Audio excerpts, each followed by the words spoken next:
Bienvenue dans l'émission La vérité de l'Évangile avec Andrew Womack, un ministère d'enseignement qui se concentre sur l'amour et la grâce inconditionnelle de Dieu. Jésus nous a pardonné de tout notre péché, passé, présent et même futur. Lorsque j'ai réalisé que Jésus avait pris l'intégralité de la punition, du châtiment pour mes péchés, j'ai expérimenté la vraie liberté.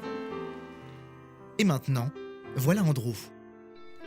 Bienvenue dans notre émission La vérité de l'Évangile. Aujourd'hui, je continue à enseigner sur une meilleure manière de prier. Cette semaine, j'ai dit des choses très radicales, des choses dont j'ai rarement entendu l'enseignement. J'ai entendu certains de mes amis se référer à ce genre d'enseignement, mais la grande majorité du corps de Christ ne comprend pas ce qu'est la prière du Nouveau Testament. La semaine dernière, je vous ai dit que les hypocrites aiment prier. C'est ce que dit Jésus dans Matthieu au chapitre 6. En m'appuyant sur cela, je contredis beaucoup de doctrines religieuses. Cette semaine, j'ai parlé principalement de l'intercession. Je me suis beaucoup appuyé sur 1 Timothée chapitre 2, verset 5, où il est dit qu'il y a un seul médiateur entre Dieu et les hommes, et c'est un homme, Jésus-Christ. L'Écriture dit que Jésus est le seul médiateur. Cependant, dans Galates au chapitre 3, verset 19, il est dit que Moïse est un médiateur parce que Moïse avait reçu la loi qui avait été ordonnée par Dieu, par la main d'un médiateur. Moïse se tenait entre un Dieu en colère et un peuple qui était digne de la colère de Dieu. Il a intercédé pour eux et a supplié Dieu de se détourner de l'ardeur de sa colère. Et j'ai utilisé l'exemple de l'Exode, chapitre 32, où Moïse a dit au Seigneur de se repentir. Il lui a demandé de se repentir. Et dans Exode 32, 14, le Seigneur s'est repenti. Et les gens utilisent cela comme un exemple d'intercession. Dieu est en colère, Dieu est sur le point de juger les gens. Dieu ne va pas bénir les gens, à moins que nous, en tant qu'intercesseurs, nous nous tenions entre ce Dieu saint qui est en colère et que nous intercédions et implorions la miséricorde à l'unisson. Peut-être que vous ne l'exprimez pas en ces termes exacts, mais j'ai décrit l'attitude de la grande majorité des gens. Lorsqu'ils prient et intercèdent, ils implorent Dieu, pensant que Dieu n'est pas disposé à agir en faveur de telle personne ou de telle nation, ou peu importe. Ainsi, l'intercesseur implore la miséricorde de Dieu. Et si vous avez cette attitude, accrochez bien votre ceinture, mais vous vous opposez au Christ. C'est aller à l'encontre de Jésus, qui est le seul médiateur, car vous tentez de prendre la place d'un médiateur. Certains d'entre vous, vous pourrez penser, c'est exactement ce que Moïse et Abraham ont fait. C'est juste, mais Jésus n'était pas encore venu à cette époque. Et il était normal pour eux de se tenir entre un Dieu saint, qui était en colère contre les gens à cause de leurs péchés, et d'implorer la miséricorde. Jésus, en tant que médiateur, met fin à toute médiation humaine. Il nous a tellement réconciliés avec Dieu, 2 Corinthiens 5, 19, qu'il n'y a plus de plaidoirie ni de médiation à faire pour supplier un Dieu en colère de se raviser. Dieu n'est plus en colère. Sa colère a été satisfaite. Si vous priez comme Moïse l'a fait dans Exode chapitre 32, si vous intercédez comme Abraham l'a fait dans Genèse chapitre 18, en demandant à Dieu d'épargner la ville de Sodome et Gomorrhe à cause des 10 justes qui s'y trouvaient, si vous priez Dieu de cette manière en disant « Ô mon Dieu, épargne cette nation à cause des pieux qui s'y trouvent, ne les juge pas. » Et si vous suivez l'exemple d'Abraham dans la Genèse, chapitre 18, vous ignorez totalement le fait que Jésus a déjà fait cette intercession. Il est le seul médiateur. Et si vous tentez de faire ce qu'a fait Jésus sous la Nouvelle Alliance, vous faites un très mauvais Jésus. Et l'une des raisons pour lesquelles vous n'obtenez pas de bons résultats, c'est parce que nous avons tout d'abord une mauvaise opinion de Dieu. Nous pensons qu'il est toujours en colère, que sa colère n'a pas été satisfaite, et que d'une manière ou d'une autre, nous devons faire quelque chose pour apaiser ce Dieu en colère. Croyez-moi, Jésus l'a accompli, Dieu n'est pas en colère. Dieu est pour vous. Beaucoup d'intercesseurs ont l'impression que Dieu a les bras croisés ainsi. et qu'il dit non, vous êtes trop impie. Qu'est-ce qui vous fait penser que je vais agir? Il supplie pour un réveil. Oh Dieu, s'il te plaît, répands ton esprit. Et Dieu leur répondrait non, tant que vous n'intercédez pas avec 100 000 personnes, tant que vous ne priez pas 24 heures sur 24, tant que vous ne faites pas ceci ou cela. En gros, c'est comme si nous sommes forcés de faire quelque chose pour que Dieu agisse. Ce n'est pas une description précise et juste de Dieu. Il serait plus exact de dire que Dieu a les bras ouverts, que sa colère a été satisfaite par Jésus, qu'il veut bénir l'Amérique ou le pays dans lequel vous vivez, qu'il veut vous bénir davantage que vous ne voulez être béni, et qu'il veut guérir les gens davantage que vous ne voulez qu'ils soient guéris. Il veut sauver les gens davantage que vous ne voulez qu'ils soient sauvés. Pourtant, voici comme l'intercession est perçue aujourd'hui. Nous pensons que sans notre intervention, Dieu ne se soucierait pas de ce monde, qu'il laisserait les gens souffrir et mourir. Nous passons notre temps à implorer Dieu. Et je sais que beaucoup d'entre vous ne diront jamais une chose pareille, mais c'est pourtant l'attitude qui prévaut. Lorsque je me suis vraiment tourné vers le Seigneur pour la première fois, laissez-moi d'abord préciser à nouveau que j'ai fait tout ce contre quoi j'enseigne. J'ai prié de cette manière parce que je crois que c'est une erreur que la plupart des gens font. Pourtant, Dieu m'aimait et j'aimais Dieu. J'avais une bonne relation avec Dieu. Ce n'est pas comme si Dieu me détestait. Je ne dis pas que Dieu vous hait si vous êtes coupable de l'une des choses que je contredis. Je dis seulement que je n'obtenais pas autant de réponses à mes prières. Aujourd'hui, mes prières sont beaucoup plus efficaces. J'ai été témoin de la résurrection de mon fils et de ma femme. J'ai vu des yeux aveugles s'ouvrir, des oreilles sourdes s'ouvrir. Je vois Dieu répondre à mes besoins. J'ai la paix, la joie et la victoire dans ma vie, chose que je n'avais pas auparavant. Ainsi, même si Dieu m'a toujours aimé et que j'ai toujours aimé Dieu, j'obtiens de meilleurs résultats aujourd'hui car j'ai appris une meilleure manière de prier. C'est pourquoi j'ai intitulé cet enseignement « Une meilleure manière de prier ». Je ne dis pas que vous êtes du diable si vous ne priez pas ainsi. Et je sais que beaucoup de gens trouvent ce que je dis étrange. Mais regardez un instant votre vie de prière. Comment fonctionne-t-elle pour vous? Comment obtenez-vous des réponses à vos prières? Constatez-vous la victoire dans ce domaine? Et la grande majorité des gens répondra que non, ce n'est pas le cas. Dans ce cas, considérez qu'il existe une meilleure façon de prier. À mes débuts, j'étais coupable de faire certaines de ces choses contre lesquelles je prêche. Et une fois, j'intercédais pour la ville d'Arlington, au Texas. C'est l'endroit où je vivais. Et à cette époque, je plaidais avec Dieu. J'organisais même des rencontres de prière qui duraient toute la nuit. Et nous prions pour un réveil. Lorsque nous prions, je le faisais à plein poumon. Je marchais et je priais. Je me souviens d'une fois où j'ai prié et dit « Oh Dieu, si tu aimais les gens d'Arlington, au Texas, au moins à moitié autant que je les aime, nous aurions un réveil. » Et dès l'instant où j'ai dit cela, mon cerveau rapide comme l'éclair a réalisé que quelque chose ne tournait pas rond dans cette théologie, que je devais m'être trompé quelque part. Mais c'est ce que je ressentais. J'implorais « Oh Dieu, s'il te plaît, ne déverse pas ta colère. Oh, s'il te plaît, aie pitié. S'il te plaît, agis. » Et c'est ainsi que sont la grande majorité des intercesseurs. Ils pensent qu'il y a un Dieu en colère, sur le point de détruire les gens, qu'il n'agira pas, qu'il ne fera rien à moins que nous l'implorions, que nous le supplions. Mais vous passez complètement à côté de ce que Jésus a déjà accompli. Vous pensez que Jésus n'en a pas fait suffisamment, ou bien vous ne vous rendez même pas compte de ce que Jésus a fait. Et vous pensez que si vous n'intercédez pas, Dieu n'agira pas.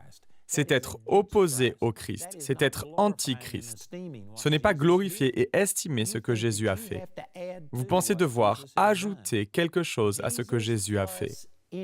Mais Jésus plus quelque chose égale rien, alors que Jésus plus rien d'autre que la foi en ce qu'il a fait égale tout.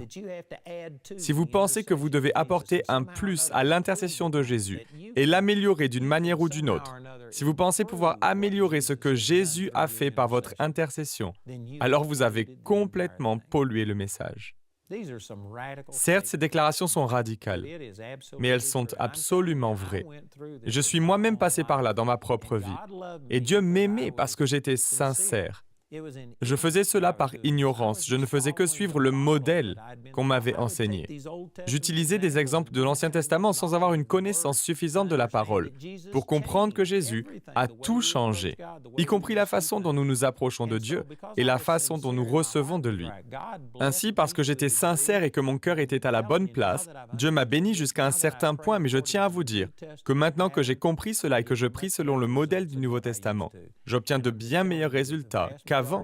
Et je vous dis simplement que la grande majorité des gens qui regardent cette émission prient encore selon le modèle de l'Ancien Testament. Alors j'ai déjà cité Abraham, j'ai cité Moïse en exemple. Voici un autre exemple dans Nombres, chapitre 16. Je ne prendrai pas le temps de raconter toute l'histoire, mais dans la première partie de ce chapitre, Coré, Dathan et Abiram, des prêtres, se sont dressés contre Moïse et ont dit en gros, Moïse, pour qui te prends-tu? Nous sommes des prêtres. Nous aussi, nous servons Dieu. Nous méritons plus de leadership et d'autorité. Tu es une personne qui ne fait que se glorifier. Et ils ont contesté son autorité. Ils ont voulu qu'il leur cède une partie de son autorité sur la nation d'Israël. Moïse s'est prêté au jeu et leur a dit, bon, présentons-nous devant Dieu et voyons qui Dieu choisira. Puis il a ajouté, revenez demain, apportez vos encensoirs et nous prierons. Nous laisserons Dieu choisir celui qui est censé avoir l'autorité. Et ces gens ne l'ont même pas honoré de leur présence. Ils l'ont snobé en disant, nous ne suivrons aucune de tes instructions. Ils ont complètement ignoré ce que Moïse a dit. Et ce dernier s'est mis en colère et a déclaré publiquement, « Si ces gens meurent d'une mort naturelle, vous saurez que je ne suis pas un vrai messager de Dieu.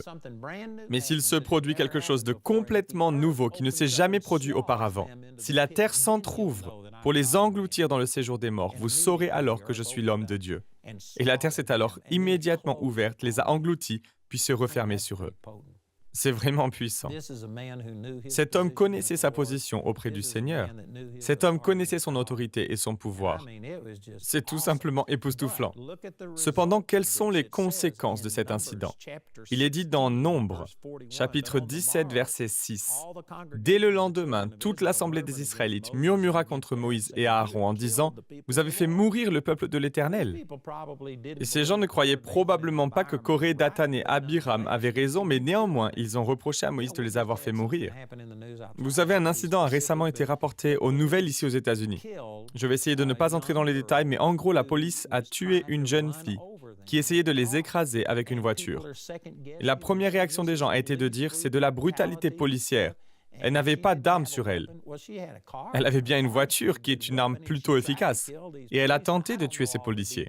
Je ne connais pas tous les détails et il se peut que je passe à côté de quelque chose. Je ne connais pas tous les faits. Mais les gens s'énervent et disent « Comment osez-vous faire cela ?» Mais que faisait cette jeune fille de 16 ans? Elle conduisait une voiture volée. Elle résistait à son arrestation. Et elle essayait de tuer des policiers. Que faisait-elle dehors à 3 heures du matin? Mais les gens disent aux policiers, vous n'auriez pas dû faire cela, même si elle était peut-être en tort. J'ai même entendu le témoignage d'une personne au téléphone qui disait, si quelqu'un vole une voiture et voit la police tenter de l'arrêter, il serait normal que cette personne panique et fasse quelque chose de stupide. Ils disent en d'autres termes que nous devons nous mettre dans la peau des voleurs, leur manifester de la grâce et de la miséricorde. Mais lorsqu'on fait quelque chose de mal, on peut s'attendre à ne pas forcément avoir la meilleure réaction en face de nous. Et cela ressemble à ce qu'a fait Moïse. Moïse n'aurait peut-être pas dû perdre son sang-froid, il n'aurait peut-être pas dû dire que la terre s'entr'ouvre pour les engloutir, ou que sais-je, mais ces gens ont dit que malgré ce qu'avaient fait Coré, Dathan et Abiram, il a fait mourir le peuple de l'Éternel. Ils se sont soulevés contre lui et ont murmuré contre lui. Et au verset 42, il est dit, « Et il arriva, comme la congrégation se réunissait contre Moïse et contre Aaron, qu'ils regardèrent vers le tabernacle de la congrégation. Et voici le nuage le couvrit, et la gloire du Seigneur apparut. Et Moïse et Aaron vinrent devant le tabernacle de la congrégation. Et le Seigneur parla à Moïse, disant, « Ôtez-vous du milieu de la congrégation, afin que je les consume en un moment. » Et ils tombèrent sur leur visage. Si vous avez suivi l'une des émissions précédentes, j'ai cité le chapitre 32 d'Exode, où le Seigneur dit à Moïse, « Laisse-moi faire, ma colère va s'enflammer. » Et je vous ai dit que cela démontre vraiment à quel point Dieu est bienveillant et bon, au point d'honorer une personne et d'écouter ce qu'elle a à dire lorsqu'elle intercède. Le voici à nouveau en train de faire exactement la même chose. Il dit, « Ôtez-vous du milieu de la congrégation afin que je les consume. » En d'autres termes, Dieu a honoré Moïse et Aaron et n'a pas libéré sa colère tant qu'ils étaient là, de peur qu'ils ne soient blessés. Moïse savait ce qu'il se passait, et au verset 46, il est dit, « Et Moïse dit à Aaron, Prends un encensoir et mets-y du feu du dessus l'autel, et mets-y de l'encens et va promptement vers la congrégation, et fais une expiation pour eux, car la colère est sortie de devant le Seigneur. La plaie a commencé. Et Aaron le prit comme Moïse le lui avait commandé, et il courut au milieu de la congrégation. Et voici la plaie avait commencé parmi le peuple, et il mit l'encens et fit une expiation pour le peuple. Je ne vais pas entrer dans beaucoup de détails, mais cet encens provenait de cet autel, qui était juste devant le Saint des Saints, et il symbolisait la prière. Ainsi, ils utilisaient cet encens, et c'est le doux parfum de cet encens qui est monté jusqu'à Dieu, et cela symbolisait la prière. Et voici ce que cette situation symbolise. Ils prenaient la prière qui montait jusqu'à Dieu, la mettaient dans un encensoir et couraient. Et je peux même imaginer les gens qui commencent à tomber raides morts alors que la peste traversait la congrégation. Et puis Aaron, qui court au milieu de la foule, au-dessus des morts, et qui se tient entre les gens qui étaient morts et les gens qui étaient encore vivants. Et quand cet encensoir qui représente l'intercession et la prière s'est approché de la peste, de la plaie, eh bien la colère de Dieu a été satisfaite, la peste a été arrêtée. Voilà ce qui est décrit ici. Au verset 13, il est dit « Et il se tint entre les morts et les vivants, et la plaie fut arrêtée. » Savez-vous qu'il s'agit d'un passage des Écritures utilisé par des intercesseurs du Nouveau Testament pour décrire la manière dont nous devons nous présenter devant Dieu? Car pour eux, Dieu est tellement énervé, tellement en colère, et sa colère s'abattra sur nous si nous n'intercédons pas, si nous ne nous interposons pas entre un Dieu saint et ces gens qui sont dignes d'être jugés. Notre prière peut détourner la colère de Dieu et nous pouvons empêcher la plaie et empêcher que la colère de Dieu soit déversée sur une personne ou sur une nation, pense-t-il. Et c'est précisément le passage des Écritures que les intercesseurs utilisent aujourd'hui pour enseigner au sujet de l'intercession. Mais une fois encore, je précise que tout cela est antérieur à Jésus. Jésus a fait une expiation qui a satisfait pour toujours toute la colère de Dieu. Dieu n'est pas en colère, car sa colère a été satisfaite. Il est dit dans 2 Corinthiens chapitre 5, verset 19 que nous avons été réconciliés avec Dieu. Il a fait de nous ses amis et a restauré l'harmonie entre lui et nous par la mort du Seigneur Jésus-Christ. Il n'est pas en colère. Il ne va pas détruire cette nation. Et il ne va pas vous punir. En tant qu'intercesseur, vous n'avez pas à vous tenir là et à plaider avec Dieu. Et si vous adoptez la même approche que Moïse et Aaron ont adoptée, vous êtes antichrist. Vous ne comprenez pas ce que Jésus a accompli. Vous essayez de prendre la place de Jésus en tant que médiateur. Et je vous le dis dans le Nouveau Testament, on ne prie pas de cette façon. Il y a une autre façon d'approcher Dieu. Il y a une meilleure manière de prier. Et je sais que ce que je dis est absolument choquant et bouleverse certaines personnes. Vous n'arrivez pas à en croire vos oreilles. Or, c'est tellement clair dans les Écritures. La façon dont ils priaient à cette époque était tout à fait normale pour eux, car il n'y avait pas eu d'expiation.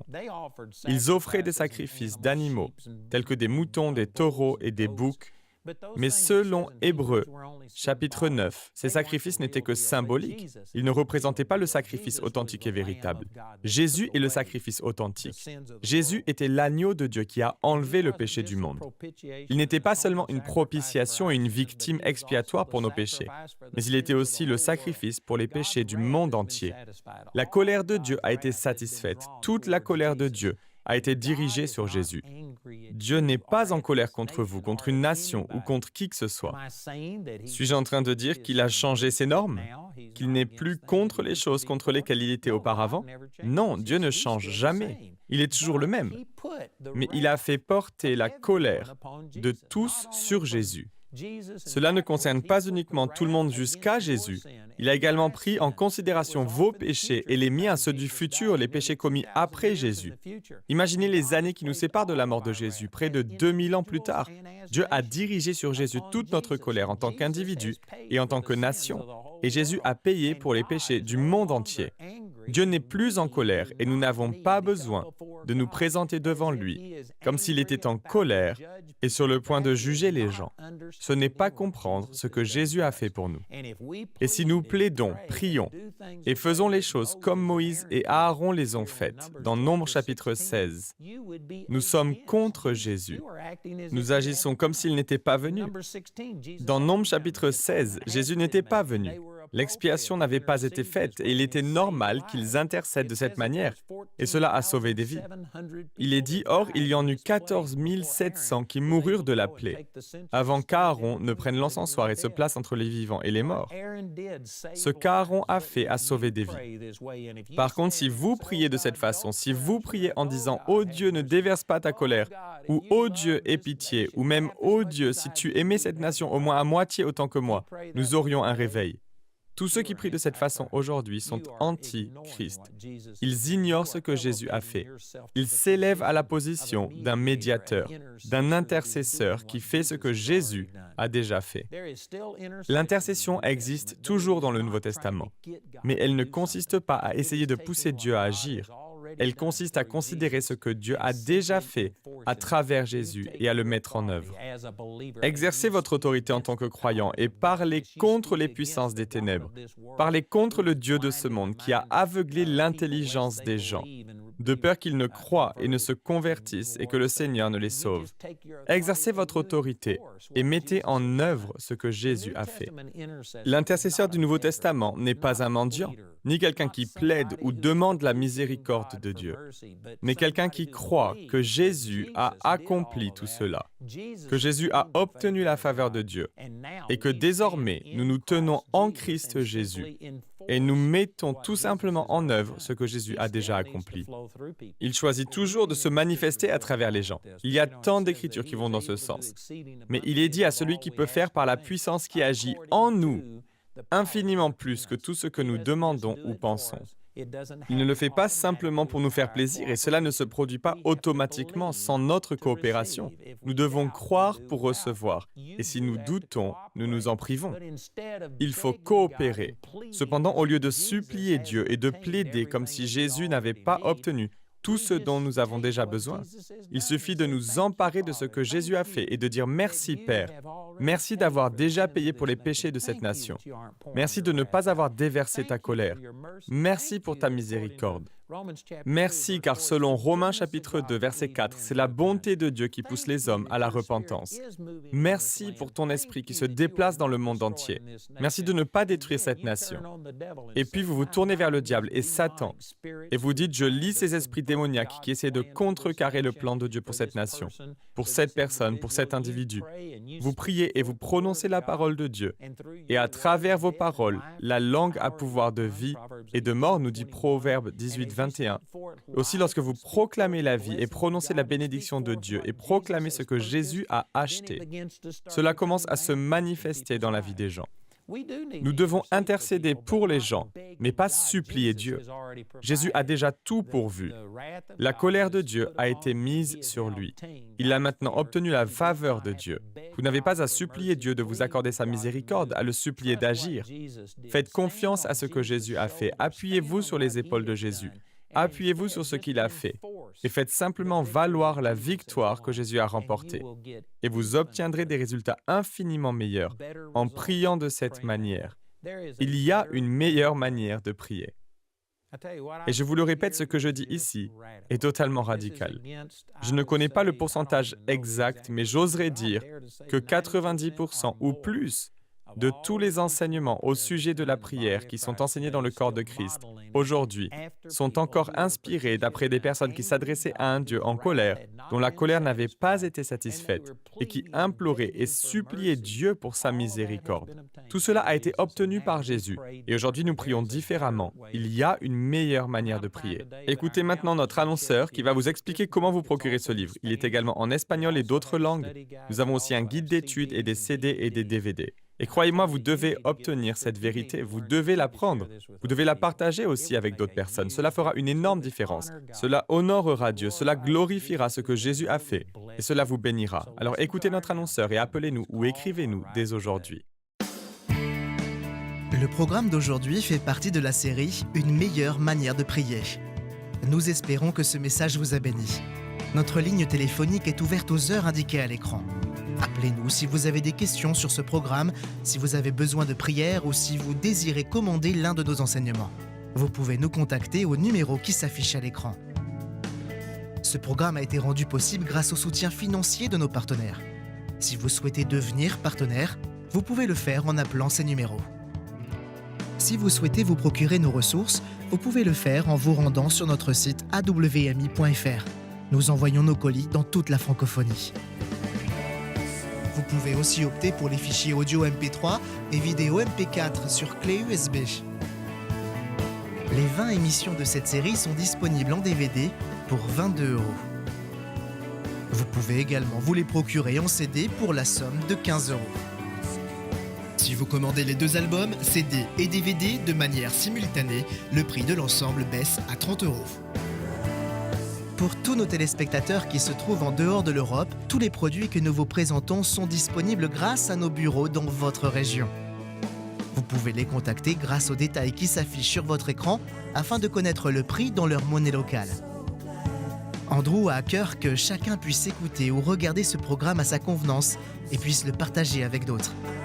Si vous ne pouvez pas vous permettre d'acheter cette série, nous vous enverrons un lien afin de télécharger gratuitement l'enseignement de cette semaine en version audio MP3. Pour cela, il suffit de nous appeler. Notez que vous ne pouvez profiter de cette offre qu'en appelant notre ligne téléphonique. Vous pouvez nous appeler dès maintenant au numéro qui s'affiche sur votre écran.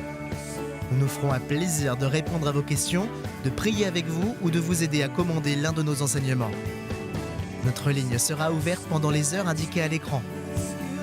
Toutes les ressources d'Andrew en français se trouvent dans les boutiques en ligne des sites internet de nos bureaux affichés à l'écran. Nous espérons avoir de vos nouvelles aujourd'hui.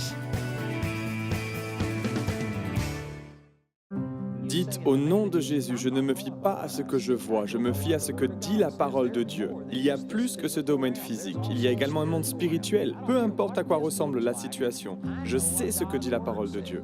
On me disait que ma vie serait faite de douleur et d'isolement, et que je ne devrais même pas espérer la liberté. On me disait que je serais toujours en fauteuil roulant. On me donnait 3 mois à vivre avant une défaillance cardiaque totale. On me disait que je ne serais jamais guérie de la fibromyalgie. J'ai fait des allers-retours aux urgences et j'ai dépensé plus de 300 000 $ pour trouver un remède. Tout cela en vain. J'étais sur le point d'abandonner quand j'ai découvert Andrew Wommack à la télévision. Et Andrew m'a montré, pour la première fois, que par les meurtrissures de Jésus, j'étais déjà guérie. En quelques semaines, j'ai reçu ma guérison après avoir écouté tous les enseignements qui sont disponibles en ligne. Et aujourd'hui, 10 ans plus tard, je marche toujours dans ma guérison. Et je ne suis pas la seule dans ce cas. J'ai été guérie de la fibromyalgie et des maladies environnementales. J'ai été guérie de la maladie de Lyme. J'ai été guérie d'un lupus et d'une insuffisance cardiaque. C'est grâce à des personnes comme vous qui êtes devenus partenaires du ministère d'Andrew Wommack que nous avons chacun pu retrouver nos vies. Les mots ne sauraient exprimer notre reconnaissance pour votre générosité, mais il y a encore des millions de personnes qui recherchent cette vérité qui libère. Pourriez-vous nous aider à leur transmettre ce message? Vous pouvez atteindre des gens comme moi, qui sont enfermés chez eux et qui ne sont pas conscients de la plénitude de ce que dit l'Évangile, à savoir que nous pouvons être libérés de tout ce que l'ennemi essaie de mettre sur nos vies. Je ne serai plus de ce monde sans ce ministère. Et je vous encourage vraiment à devenir un partenaire aujourd'hui. Pourquoi ne pas devenir partenaire du ministère d'Andrew Wommack? Faites-le dès aujourd'hui. Pour nous aider à conduire plus de personnes vers la liberté, devenez partenaire en visitant notre site web dès aujourd'hui. Retrouvez-nous la prochaine fois pour plus de la parole de Dieu dans la vérité de l'Évangile.